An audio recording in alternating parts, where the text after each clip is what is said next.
Fight tuberculosis, folks. Christmas Eve, an old junkie selling Christmas seals on North Clark Street. The priest, they called him. Fight tuberculosis, folks.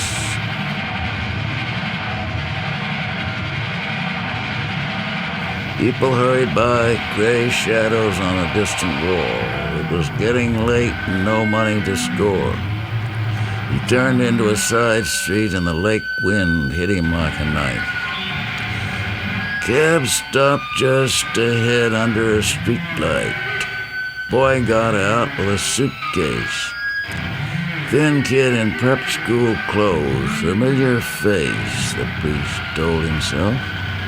Watching from the doorway, reminds me of something a long time ago.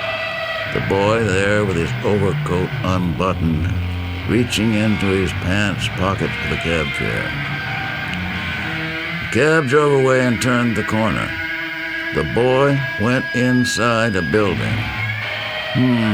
Yes, maybe. The suitcase was there in the doorway. The boy nowhere in sight. Gone to get the keys, most likely. Have to move fast. He picked up the suitcase and started for the corner. Made it, glanced down at the case. Didn't look like the case the boy had or any boy would have. Priest couldn't put his finger on what was so old about the case. Old and dirty, poor quality leather, and heavy. Better see what's inside. He turned into Lincoln Park, found an empty place, and opened the case. 2 severed human legs that belonged to a young man with dark skin. Shiny black leg hairs glittered in the dim streetlight. The legs had been forced into the case, and he had to use his knee on the back of the case to shove them out. Legs yet, he said, and walked quickly away with the case. Might bring a few dollars to score.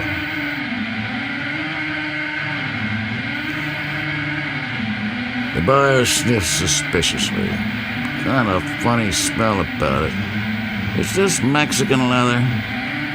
He shrugged. Well, some joker didn't cure it. The buyer looked at the case with cold disfavor. Not even right sure he killed it, whatever it is. 3 is the best I can do, and it hurts. But since this is Christmas and you're the priest, he slipped 3 notes under the table into the priest's dirty hand. The priest faded into the street shadows, seedy and furtive. 3 cents didn't buy a bag, nothing less than a nickel. Say, remember that old Auntie Coker told me not to come back unless I paid him the 3 cents I owe? Isn't that a fruit for you? Blow his stack about 3 lousy cents. The doctor was not pleased to see him. Now, what do you want?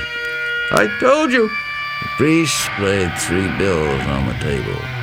The doctor put the money in his pocket and started to scream. I've had trouble. People have been around. I may lose my license. The priest just sat there, eyes old and heavy with years of junk on the doctor's face. I can't write you a prescription. The doctor jerked open a drawer and slid an ampule across the table. That's all I have in the office. The doctor stood up. Take it and get out! He screamed, hysterical. The priest's expression did not change. The doctor added in quieter tones, after all, I'm a professional man, and I shouldn't be bothered by people like you. Is that all you have for me? 1 lousy quarter G? Couldn't you lend me a nickel? Get out, get out! I'll call the police, I tell you. All right, doctor, I'm going.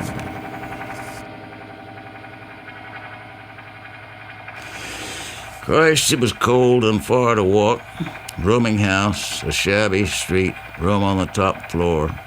These stairs off The priest there pulling himself up along the banister, he went into the bathroom.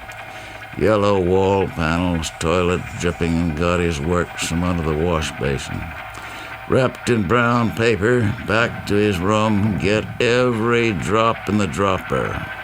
He rolled up his sleeve. Then he heard a groan from next door, room 18. A Mexican kid lived there. The priest had passed him on the stairs and saw the kid was hooked.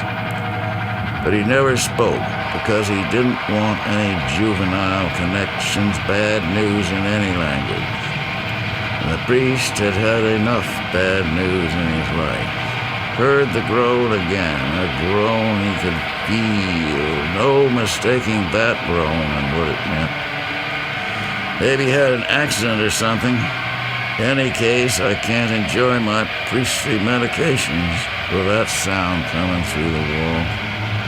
Thin walls, you understand. The priest put down his dropper, cold hall, and knocked on the door of room 18. Q&S, it's the priest, kid. I live next door. You could hear someone hobbling across the floor. A bolt slid. The boy stood there in his underwear shorts, eyes black with pain. He started to fall. The priest helped him over to the bed. What's wrong, son? It's my legs, senor. Cramps, and now I'm without medicine.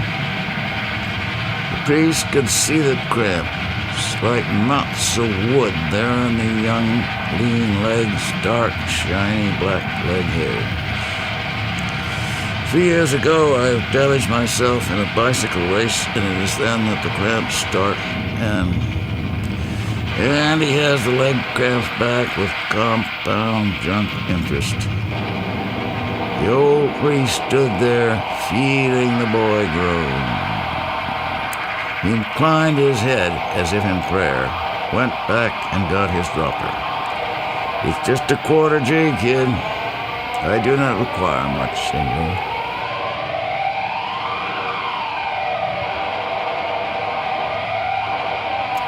The boy was sleeping when the priest left room 18.